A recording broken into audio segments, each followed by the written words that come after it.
It's 6 o'clock here on 13 Sunrise. We're glad you're waking up with us. You're looking downtown Indianapolis at what is a clear sky to start.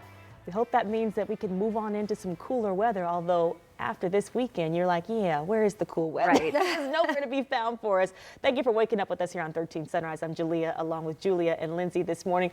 We promise that some cooler weather is on the way. Just don't look for it too hard today. Right. No, exactly. So it's kind of like we're ready for the fall temperature to go along with the fall feel. We smell the leaves, they're turning, they're falling, and then we walk out and it's 80+ degrees in our outside. Yeah, and your mums are wilted and your grass is still looking like shredded wheat. Yep. Yeah.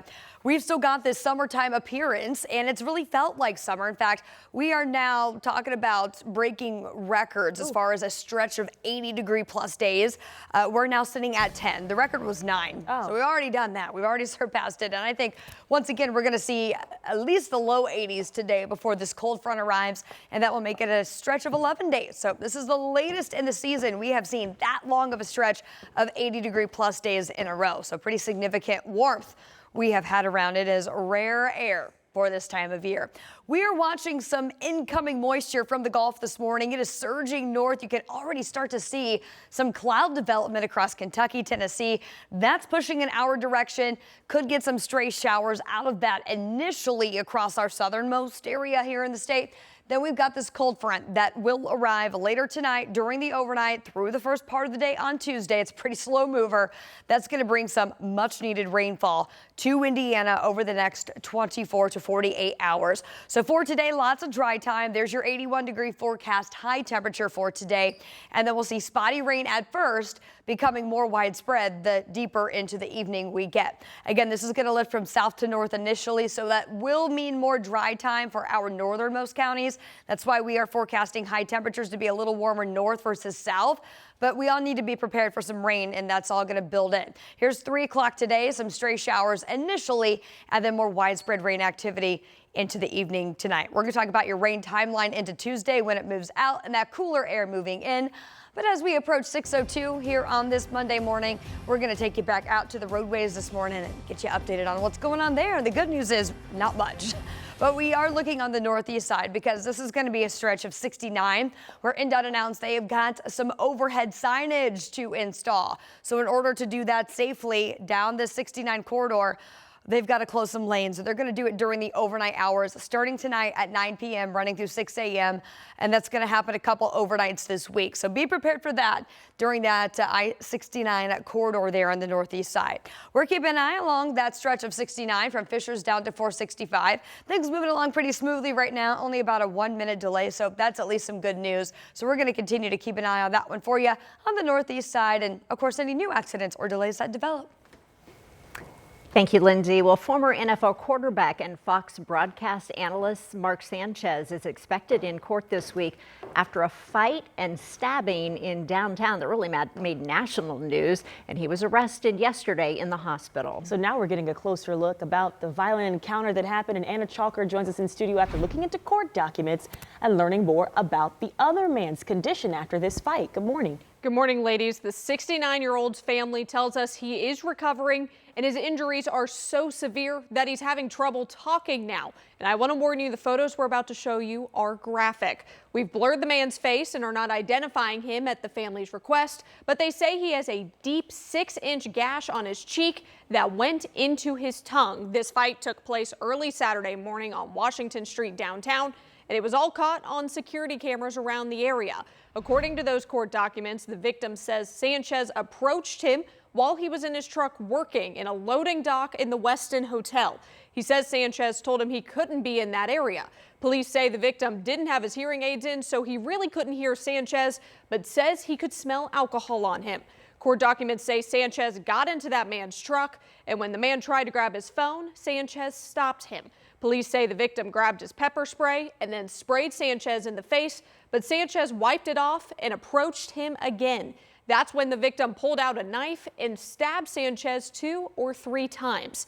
Sanchez ran off to a nearby bar and was helped there before EMS arrived. He was charged with battery resulting in injury, public intoxication, and unlawful entry of a motor vehicle. Now, Marion County Prosecutor Ryan Mears responded to this saying, quote, "This incident should have never happened. What began as a disagreement between a 38-year-old former professional athlete and a 69-year-old man should have not escalated into violence or left anyone seriously injured." And all of these charges against Sanchez right now, they are misdemeanors. We're kind of waiting to see what'll come out of this with this court hearing. But coming up, we do talk with a defense attorney who's not associated to this case on why he believes these misdemeanors could turn into felonies just with all this new evidence and those new photos that you just saw when they'll be presented in court. And in the court documents that outline the details of what happened, have we heard from Sanchez about this? We have not, because he's still in the hospital. So we're still kind of waiting to hear. In that initial condition we heard, he was in critical condition. Can't really kind of understand what he's talking about now, but that is the big thing. We still have not heard from Sanchez in any of this. All right, thank you, Ann.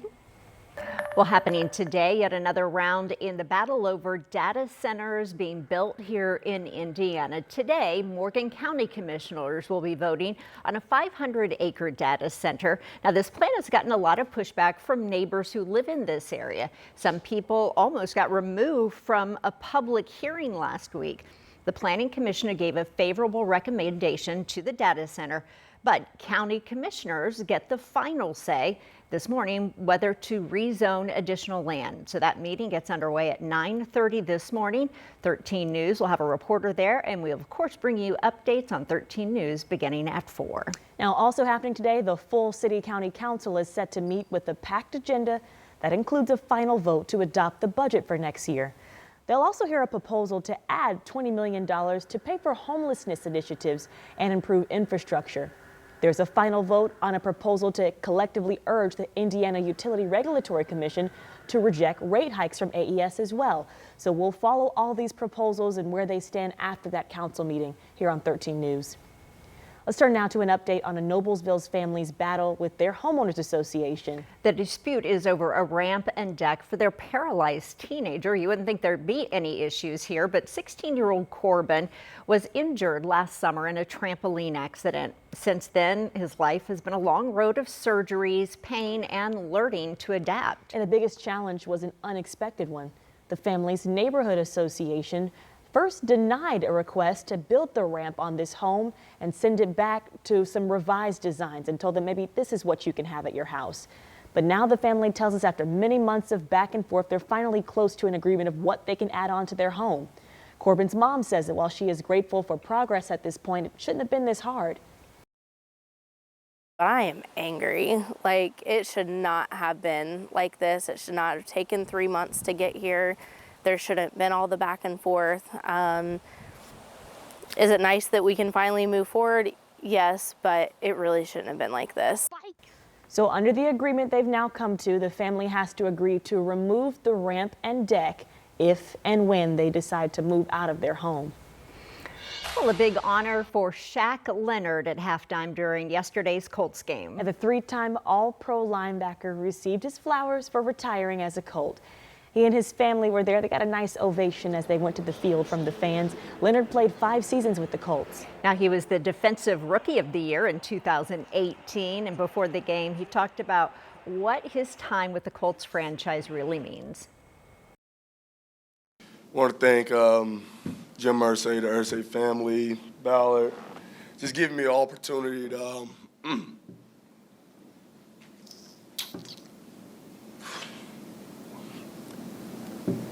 play the game, at the highest level. Grateful for the opportunity, man. I come from a small town, from a small school, and they wrote me off a long time ago. And just to be where my feet are today, I'm beyond blessed. The Colts also got another big win yesterday. You probably saw that. Dom will break it all down for us in the Colts wake-up call coming up at 6:45. A lot of movement in this week's college football AP coaches poll, too. And that includes a big jump for Notre Dame. The Fighting Irish surge 5 points up to number 16. That's thanks to their 28-7 dominant win over Boise State Saturday. And this weekend, they're hosting NC State at Notre Dame Stadium. Indiana moved up 1 spot in their bye weeks. They're now ranked number 7 in the nation. Ohio State, Miami, Oregon, and Ole Miss. Those are the top 4 teams. And the AP also releasing the first version of its predicted college football playoff bracket. The number 7 Hoosiers have a big challenge this weekend, though. They're heading to Oregon to take on the Ducks. Well, the Children's Museum of Indianapolis helping kids who have either lost a limb or have a limb differentia. So the museum hosted a fundraiser this weekend, all about giving some of these kids a chance to move around and show off their skills with their prosthetics and see other kids just like them. A man who works with many of these kids at Riley Hospital says that they all look forward to this every year. I think this is kind of one of the things that they have always just kind of, exclaimed about, that said, they can't wait for it next year, and it's one of those things that they're so appreciative of, to be able to, come out, have a day, and see other kids that are like them. Well, the money raised here supports the Hanger Foundation, which helps people who have experienced limb loss or any other physical challenges through grants and scholarship money. They've raised nearly $5 million since 2009. And today, keep your eyes out. You might see a pretty rare event in downtown Indy. 100 witches that are set to descend on the canal. That's rare. Yes. They're helping kick off the Children's Museum Haunted House opening week there. So these witches are commemorating the museum's 100 years. At 9:45, they're floating on down to the canal on kayaks, though, no broomsticks. And they'll be haunting along the bank starting at West Street until the North Blackford Street Bridge. The museum's Bewitched Boozeum opens Friday. Visitors can choose between friendly or frightening experience hours. The haunted house will be open through Halloween. I'm glad we gave you some warning. Some of you might see this on your lunch break and be like, no. And I'll get ahead of my kids' jokes. No, I won't be there. There we go. Okay. All right. Well, it is day 6 at 6:11 this morning. Day 6 of the federal government shutdown. And ahead, we're going to tell you how the ongoing tension in Washington is impacting some programs that a lot of families depend on. And tomorrow marks 2 years since the war in Gaza began. We'll have the latest on efforts to bring fighting to an end and hostages home.